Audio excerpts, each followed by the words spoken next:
The dangerous aspect of propaganda is not that it misinforms people and that it makes you believe things that are wrong so that you make wrong decisions and dangerous decisions. That's not the major problem with propaganda. But the major challenge with it is that it destroys social cohesion. What it basically does with our minds is it separates us from a sense of belonging to a society. It makes us feel like we are an outside element looking into society and not being a member of society, not participating. It makes us not want to participate in society. It makes us not to actually strive and want to become part of established institutions and change them from within. What would be perfectly within the reach of our agency and power is something that you could do. You could actually become part of institutions and you could constructively change them. Of course, you would have to prove yourself first. So you would have to go through a process of socialization where you prove yourself that you're at least capable of dealing with a minimal level of complexity and alterity or otherness, that you're not just having a good idea about the world, but you're capable of defending your idea against other people and learning from other people, that you're minimally sociable. This is something that you have to prove when you want to go for any institution, any established institution in any culture, actually. And the trouble with propaganda is that it turns you away from that path. It turns you away from the path of socialization and gives you the feeling that you know something very special that nobody else knows, something that makes you see things that nobody else sees, and this already now. You don't have to develop. You don't have to go through the difficult and uncomfortable experience of proving yourself among peers, people who are equally or even better prepared than you are in specific matters. You don't have to go through that. You don't have to go through the pain of proving a point against much more experienced teachers and people who have gone through much more than you have. You can have your perspective and feel like your perspective is all encompassing, it's absolute, it's indubitable, and guarantees you salvation. That's the problem with propaganda, not that you believe wrong things.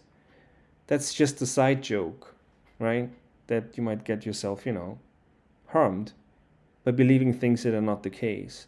The major issue is that you either become a separated individual that arrogantly looks at everything else surrounding it and thinks it can predict everything because it has, of course, a theory for everything. It can predict any other statement that it encounters easily. Always, of course, in terms of, oh, this is corrupt. Oh, you always know the motivation, right? You have a relatively small palette of emotions with which you can explain everything. And this is very typical of the human mind. You can have three ideas, and weirdly enough, human minds are capable of basically explaining everything they encounter in their lives with those three ideas. You can do that. It's incredible. It's very much like in music. You can have a relatively small palette of forms, but with those forms, you can do pretty much anything. You can be endlessly creative, and anything that you want can be imitated in terms of those basic forms. And this is how thoughts in general works. Just because you think you can place something, and just because you have an explanatory pattern for it, it doesn't mean you can explain it. Everybody can explain or feels like they have an explanatory pattern which you can ad hoc think of. You can ad hoc come up with endlessly many different explanations for something, but that's not an explanation. This is not what an explanation would actually look like. An explanation would be something that is fallible, where you have clear criteria what would prove you wrong or what would make you change your mind. And that's something that people, when you ask people who are deep into conspiracy, what would change your mind? What would make you think something different about the situation? They usually can't tell you. They don't even understand the question or why it would be important. It's important because the thing that will change your mind is the thing that makes others see whether you have a reasonable position or you've just made up something. Where whenever they present you with new facts, you can just make up something new to explain those facts. And this is an endless game. This is a game where you will always win because, again, creativity is endless. And just as we can write the most absurd stories and come up with the most absurd explanations for things, so can you basically for social reality. You can come up with explanations for social reality that are endlessly creative. And I think this is the real danger of propaganda. And this is the really severe, harmful consequence of propaganda, that you have people who are just not interested in being socialized anymore. They're not interested in being members of society because they feel self-sufficient. They feel like they have enough. They are in touch with reality already. Why would they engage with others? Because otherness is usually friction. It's usually hell, right? It's not fun.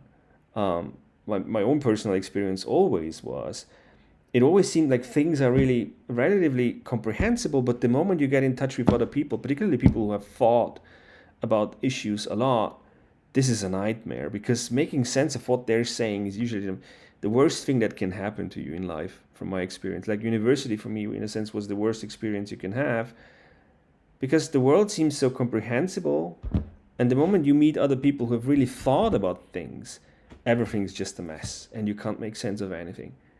It's for me personally, it was truly one of the most uncomfortable experiences, to be mingling with people who have spent their lives thinking on issues and then trying to figure out what they're saying and how it's relevant and how to bridge it with your own mind. And that's something you can easily evade when you run on propaganda.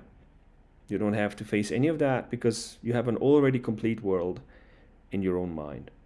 And if you build social identity, that social identity would usually be exclusively around the boundaries of using the same frames and the same ideas with other people. So it's not something that's truly constructive. It's not something that really builds a relationship to a world. It's something where you basically, just name the same names, and people enjoy just naming the same names and knowing that the others know the same thing that you do, right? Where you feel comfortable in the presence of others who basically share the same vocabulary that you use. And it's kind of weird. Why would you enjoy that? Why would you enjoy being with other people who know the same words that you do? It's weird. I couldn't imagine anything more boring than that. But that's what and how we experience social reality on a certain level. We feel comfortable when we are facing words that we like, and when other people are using the same words and we feel that they understand these words. This is something that makes us feel comfortable, even though it might be weird from the outside and not particularly interesting. And I think this is the most damaging aspect of propaganda, that it makes you asociable, or it makes you part of a group identity that is not your own making, but it's a group identity that has already been prefigured. So the drive, where the whole group is moving, the direction of the whole thing, the force of it is already pre-given to you. It's not something that you personally choose and have agency over, but it's something that is being pushed on you from the outside. And you start moving in a certain direction, feeling you're free, finally liberated from the limitations of ordinary society by taking a countercultural position. But at the end of the day, what you're doing is you're actually acting out somebody else's will. Well, this is the irony here. It's not a contradiction for us human beings to feel free and to feel like we've found purpose by living out the intentions that other people have placed in our minds, by following those and feeling like they're truly our own. We came up with them, but we didn't. In many cases, those were already pre-given for us. We picked them up, and we just feel proud for it and of it, but it's not our making, right? And this is weird.